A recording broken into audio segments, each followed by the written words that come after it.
Ready to unlock the full potential of the Amazon Relay app and streamline your trucking operations? First, let's find your next load on the home screen.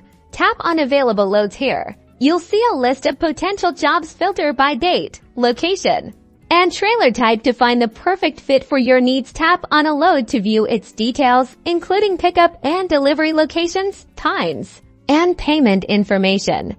Review the details carefully. Once you're ready to accept, hit that confirm button. Remember, confirming a load commits you to completing it, so double-check everything.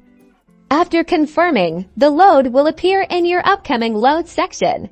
Next up, checking in at the Amazon facility. As you approach the facility, open the app and navigate to your upcoming loads. Select the load you're delivering and tap check and follow the on-screen prompts, which may include entering your vehicle information and trailer number. Now, let's talk about logging. The Amazon Relay app integrates with most ELD providers. Ensure your ELD is properly connected and logging your hours of service accurately. This is crucial for compliance and safety. Check the app settings to verify your ELD connection. Finally, delivering and confirming your load. After unloading, follow the app's instructions to confirm delivery and submit any required documentation, like bills of lading or photos. Submitting proof of delivery ensures prompt payment and completes the process.